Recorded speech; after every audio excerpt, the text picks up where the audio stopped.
David Goggins អាចថាជាកំពូលមនុស្សលើមនុស្សតែម្ដងពីអ្វីដែលគាត់អាចធ្វើបានទាំងផ្លូវចិត្តនិងផ្លូវកាយទាំងរឿងរ៉ាវជីវិតក៏ដូចជាមេរៀនដែលគាត់ចែករំលែកនៅក្នុងសៀវភៅមួយក្បាលដែលមានចំណងជើងថា Can't Hurt Me គឺថា inspiration ខ្លាំងមែនទែនតែម្ដងSo who is David Goggins គាត់គឺត្រូវបានគេស្គាល់ថាជា Navy SEAL ម្នាក់ដែលជាសមាជិកជួរទ័ពពិសេសទទួលបានការគោរពមែនទែនដោយសារតែការ training ធ្វើជា Navy SEAL នោះគឺលំបាកខ្លាំងត្រូវបានគេស្គាល់ថា Hell Week ឬក៏សប្តាហ៍នៃឋាននរកហើយចុងក្រោយមានតែ 20 ទៅ 30% ប៉ុណ្ណោះដែលប្រឡងជាប់រីឯ David Goggins គឺជាមនុស្សតែម្នាក់គត់ដែល complete Hell Week នឹងគឺ3ដងក្នុងមួយឆ្នាំហើយមិនតែប៉ុណ្ណោះគាត់ក៏ជាសមាជិក Armed Force Army Ranger School ក៏ដូចជា Air Tactical Controlling ផងដែរហើយក្រៅពីការងារជួរទ័ព David Goggins ក៏ជាអត្តពលិកម្នាក់រត់ Ultra Marathon ច្រើនជាង60ដងភាគច្រើនគឺលើស100ម៉ាល់ឬក៏លើស160គីឡូម៉ែត្រទៅទៀតហើយគាត់ក៏បានរត់ Badwater Marathon 217គីឡូម៉ែត្រឆ្លងកាត់តំបន់មេក្តៅជាងគេនៅសហរដ្ឋអាមេរិកក្នុងរយៈពេល25ម៉ោងដោយអត់ដេកអត់ពួនអីឡើយគឺរត់រហូតរួចក៏បានបំបែកកំណត់ត្រាពិភពលោកលំហាត់ប្រាណទាញ Pull Up នឹងដល់ទៅ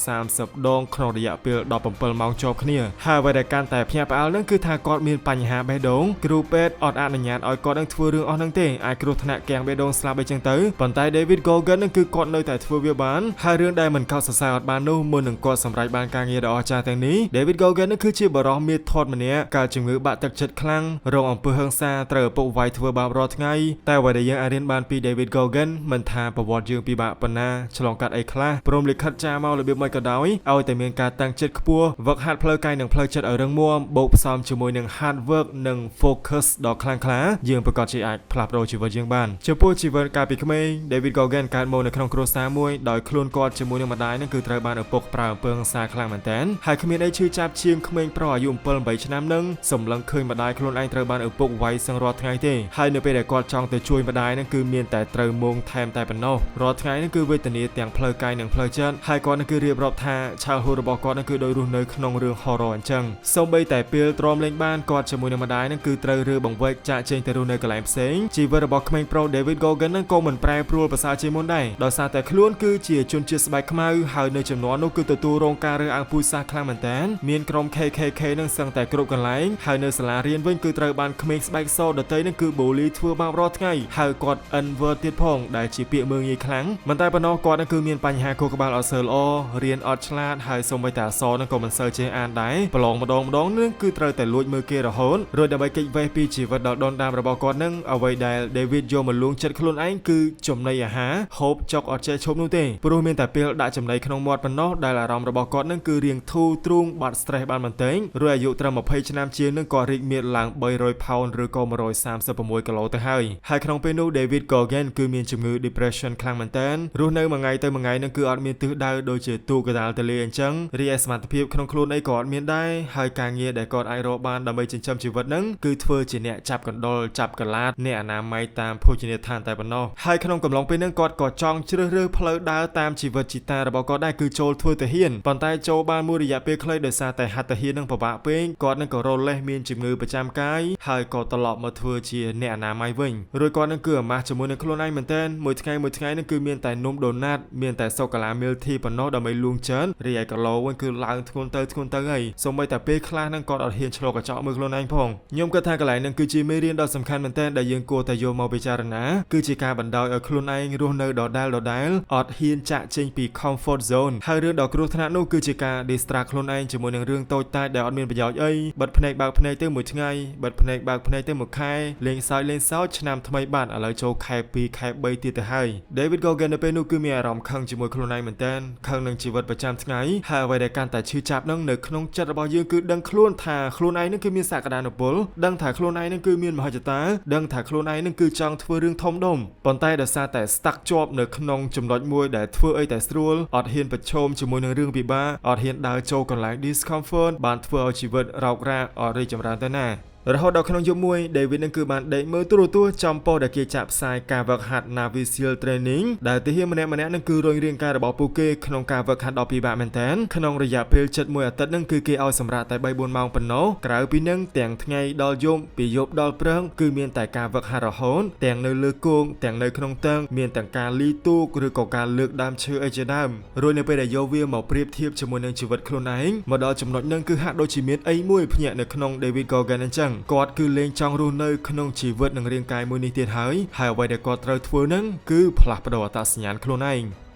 ក្រោយមកនៅពេលដែល David Goggins ទៅដាក់ឈ្មោះសូមធ្វើជា Navy SEAL ហ្នឹងគឺគេអត់ទទួលនោះទេដោយសារតែមាឌធម៌របស់គាត់ចូលហាត់មិនកើតឡើយដូច្នេះហើយ David គឺសល់ពេលតែខ្ទង់3ខែប៉ុណ្ណោះត្រូវស្រក100ផោនឬក៏45គីឡូជាងដើម្បីអាចចុះឈ្មោះប្រឡងចូលធ្វើជា Navy SEAL កើតហើយក្នុងរយៈពេល3ខែហ្នឹងគាត់នឹងគឺបានហាត់ប្រាណគ្រប់ប្រភេទមួយថ្ងៃជាង10ម៉ោងតែម្ដងទាំងដើរទាំងរត់ទាំងជិះកង់ហែលទឹកលើកដុំដែករួចក៏តមហាខ្លាំងមែនទែនមួយថ្ងៃញ៉ាំត្រឹមតែ800ទៅ1000កាឡូរីតែប៉ុណ្ណោះចឹងហើយមួយថ្ងៃដើម្បីសម្រេចគោលដៅបានគាត់ត្រូវតែរុញខ្លួនឯងឲ្យរងទុក្ខវេទនាពិបាកនិងឈឺចាប់មែនទែនប៉ុន្តែនេះគឺជាការឈឺចាប់ដ៏មានន័យ Pain មិនមែនជា enemy ទេគឺ comfort zone ទេគឺជា enemyហើយក្នុងរយៈពេល3ខែគាត់ស្រកចិត្ត50គីឡូផ្លាស់ប្ដូររាងកាយទាំងស្រុងរួចក៏អនុញ្ញាតឲ្យគាត់ចុះហាត់ធ្វើជា Navy SEAL Navy SEAL training នឹងគឺត្រូវបានគេហៅថា Hell Week ឬក៏សប្តាហ៍ក្នុងឋានរស់ design ឡើងមកគឺដើម្បីបំបែកទាំងផ្លូវកាយនិងផ្លូវចិត្តតែម្ដងគឺថាវឹកហាត់ទាំងក្រោមទឹកទាំងលើគោកហាត់ទាំងអត់បានដេកហើយ David Goggins នឹងរបួសសឹងតែគ្រប់កន្លែងជើងឆ្អឹងនិងជង្គង់របស់គាត់គឺឡើងចង់ប្រេះប៉ុន្តែគាត់គឺយកកណាត់យកស្កុតមករុំហើយសូម្បីតែតម្រងនោមរបស់គាត់នឹងក៏ចង់ខូចដែរមានឈាមហូរចូលរីឯ Doctor វិញក៏ប្រាប់ឲ្យគាត់បញ្ឈប់បោះបង់ទៅប៉ុន្តែគាត់នឹងគឺនៅតែបន្តហាត់ទៀតរួចក្នុងកំឡុងពេលនេះហើយដែលគាត់បានរកឃើញបង្កើតច្បាប់ 40% មកមានន័យថារាល់ពេលដែលយើងធ្វើអីមួយដែលហត់ដែលពិបាកខ្លាំងគិតថាទៅមុខលេងរួចហ្នឹងការពិតទៅខួរក្បាលរបស់យើងប្រើល្បិចដើម្បីការពាររាងកាយតែប៉ុណ្ណោះជាក់ស្ដែងយើងបានប្រើប្រាស់សមត្ថភាពត្រឹមតែ 40% នោះទេមេរៀនដ៏សំខាន់មួយទៀតនៅក្នុងសៀវភៅ Can't Hurt Me របស់ David Goggins នេះគឺ motivation is garbage discipline is king មានន័យថានៅពេលដែលយើងដេកចាំអារម្មណ៍ motivation តើមានអារម្មណ៍បានធ្វើតើមានការលើកទឹកចិត្តបានធ្វើគឺគ្រោះថ្នាក់មែនតើព្រោះថាអារម្មណ៍ហ្នឹងគឺវាមានឡើងមានចុះនៅពេលខ្លះដែលយើងអានសៀវភៅនៅពេលដែលយើងមើលវីដេអូ motivation ហើយគឺយើងមានការលើកទឹកចិត្តប៉ុន្តែពេលខ្លះទៀតយើងក៏មានអារម្មណ៍រៀងធុញពេលខ្លះយើងអត់ចង់ធ្វើពេលខ្លះយើងខ្ជិលប៉ុន្តែរឿងដ៏សំខាន់នៃ discipline ហ្នឹងគឺយើងនៅតែ show up យើងនៅតែធ្វើរឿងហ្នឹងដដែល do the hard work especially when you don't feel like it នឹងហើយគឺជាកន្លែងដែលយើងអភិវឌ្ឍខ្លួនមួយវិញទៀតនោះនៅពេលដែលយើងសន្យាជាមួយខ្លួនឯងថានឹងត្រូវធ្វើអីខ្លះហើយដល់ពេលហ្នឹងគឺយើង show up នឹងធ្វើវាមែនយើងនឹងគឺនឹងចាប់ផ្ដើមគោរពខ្លួនឯងនិងឲ្យតម្លៃលើពាក្យសម្ដីខ្លួនឯងប៉ុន្តែបើយើងក្បត់សន្យាខ្លួនឯងឧទាហរណ៍ដូចជាបដិញ្ញាចិត្តថាមួយថ្ងៃអានសៀវភៅ10ទំព័រចុះប៉ុន្តែនៅពេលដែលដល់ពេលអានយើងបែរជារវល់នេះរវល់នោះលេះនេះលេះនោះយូរទៅសម្ដីខ្លួនឯងក៏លែងចង់ជឿដែរ Discipline is self respect when you break them is self destruct ក្រៅពីបញ្ចប់ Navy SEAL training 3ដង David Goggins ក៏បានចូលទៅហាត់ក្នុងផ្នែកទាហានជាច្រើនទៀតដូចជាខាងជើងអាកាសខាងពលអគ្គីភ័យឬក៏ភ្នាក់ងារពិសេសអីជាដើមរួចចូលមកដល់ពេលមួយនៃឆ្នាំ2005ក្រុម Operation Red Wing គឺបានចេញបេសកកម្មនៅប្រទេសអាហ្គានីស្ថានរួចក៏មានគ្រោះថ្នាក់ប្រយុទ្ធគ្នារហូតដល់សម្លាប់សមាជិក Navy SEAL ចំនួន12នាក់ចឹងហើយទើប David Goggins ក៏ចង់ចូលរួមពិធីរត់ម៉ារ៉ាតុងសប្បុរសធម៌មួយដើម្បីប្រមូលថវិកាជួយគ្រួសារទាហានដែលស្លាប់នឹងហើយគាត់នឹងគឺចាប់ផ្ដើមឡើងមកជាមួយនឹងការរត់100ម៉ាល់ឬក៏160គីឡូតែម្ដងទាំងអត់មានការវឹកហាត់អីសោះនិយាយទៅទោះជាគាត់នឹងគឺជាទាហានម្នាក់ដែលមានរាងកាយរឹងមាំមួនក៏ដោយប៉ុន្តែការរត់ចម្ងាយរយៈពេលយូរនឹងគឺត្រូវការវឹកហាត់ត្រៀមទុកមុនដែររីឯ David Goggins នឹងគឺអត់មានពេលត្រៀមខ្លួនអីសោះ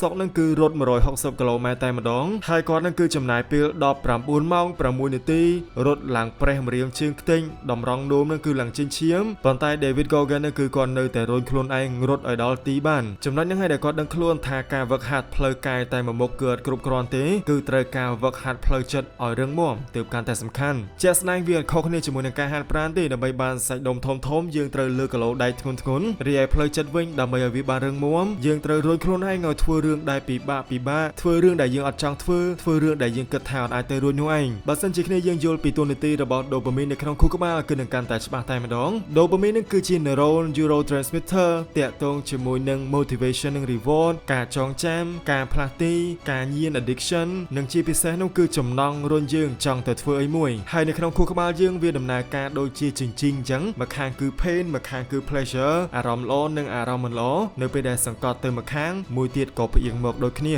ការពិតទៅសម័យបច្ចេកវិទ្យានេះគ្រប់គ្នានឹងគឺងាយស្រួលក្នុងការទទួលបានអា pleasure dopamine មែនតើទាញទូរស័ព្ទមកក៏ dopamine social media TikTok YouTube Facebook porn junk food គឺសុទ្ធតែ dopamine រួចនៅពេលដែលយើងសង្កត់ទៅខាង pleasure ទៅស្របពេលនោះអារម្មណ៍ pain នឹងក៏នឹងងើបឡើងមកដូចគ្នាហើយជាលទ្ធផលយើងក៏ចាប់ផ្ដើម depress ខ្ជិល stress ឈឺក្បាលវិលមុខអត់ចង់ធ្វើអី anxiety ភ័យខ្លាចទាំងរឿងដែលមិនគួរភ័យសោះផ្ទុយទៅវិញនៅពេលដែលយើងសង្កត់ទៅខាង pain ទម្លាប់ឲ្យខ្លួនឯងធ្វើរឿងដែលពិបាកធ្វើរឿងដែលយើងអត់ចង់ធ្វើកុំកិច្ចវេះពីវាកុំរលេះ distract ខ្លួនឯងត្រូវតែប្រឈមជាមួយវាព្រោះថានៅក្នុងចិត្តយើង deep down នឹងយើងដឹងថាវាគឺនឹងជួយជីវិតយើងឲ្យប្រសើរឡើងបន្ទាប់ពីរត់100ម៉ាល់នឹងហើយក្រោយមកទៀត David Goggins នឹងក៏បានចូលរួម ultra marathon បែបនឹងជាង60ដងរត់ Badwater Run 217គីឡូម៉ែត្រឬក៏ Moab Race 386គីឡូម៉ែត្រហើយនឹង Ultraman Marathon រត់3យប់3ថ្ងៃ514គីឡូម៉ែត្រអីជាដើមហើយមិនតែប៉ុណ្ណោះគាត់នឹងក៏បានបំបែកឯកតកម្ម pull up បាន4030ដងក្នុងរយៈពេល17ម៉ោងជាប់គ្នាផងដែរនិយាយទៅជីវិតរបស់ David Goggins នឹងអាចថាជានិយមន័យនៃការរុញខ្លួនឯងឲ្យធ្វើរឿងដែលពិបាករុញខ្លួនឯងឲ្យចេញពី comfort zone ហើយយើងគួរតែយកមេរៀនទាំងនេះមក apply ក្នុងជីវិតរបស់យើងដែរមិនមែនគ្រាន់តែការហាត់ប្រាណឬក៏រត់ដោយគាត់ឡើយប៉ុន្តែដូចជាការរៀនសូត្របើសិនជាយើងជាសិស្សនិស្សិតឬក៏អ្នកធ្វើការឬក៏ content creator និយាយទៅគឺ study when you bored study when you tired work hard when you don't feel like it train when you lazy ជ្រើសរើសផ្លូវដែល uncomfortable ជ្រើសរើស discipline កាលដែលមើលវីដេអូមួយនេះខ្ញុំជឿថាអ្នកទាំងអស់គ្នាប្រកាសជាចាប់អារម្មណ៍លើការអភិវឌ្ឍខ្លួនហើយក៏ដឹងក្នុងចិត្តដែរថាខ្លួនឯងនឹងគឺមានសក្តានុពលដឹងថាខ្លួនឯងនឹងគឺអាចធ្វើរឿងបានធំជាងនេះប៉ុន្តែគឺមានអារម្មណ៍អីមួយមកបាំងហើយ Steven Pressfield ហៅវាថា resistant រីឯ David Goggins អាចកសាងខ្លួនឯងពីបាតតារាងមកដល់កំពូលតារាងអ្នកទាំងអស់គ្នាក៏អាចជំនះ resistant នឹងហើយធ្វើវាបានដូចគ្នាចុងក្រោយនេះគឺជា homework សម្រាប់អ្នកដែល serious ជាមួយនឹងការកែប្រែខ្លួនឯងជ្រើសរើសគោលដៅមួយដែលអ្នកទាំងអស់គ្នាចង់សម្រេចក្នុងរយៈពេល60ថ្ងៃទៀតមិនថា fitness study exam work បើក online shop ធ្វើ content creator អីជាដើមរួចទាញកត្តាមកសរសេរហើយនឹងសួរខ្លួនឯងឆ្លើយខ្លួនឯងទៅការងារអីសកម្មភាពអីដែលយើងត្រូវតែធ្វើហើយធ្វើវាហើយវាមិនអាចទៅរួចដែលគោលដៅយើងអត់ជោគជ័យនោះទេ They don't know me, son. Get it. 18. They don't know me, son. Get it. 19. They don't know me, son. Yeah.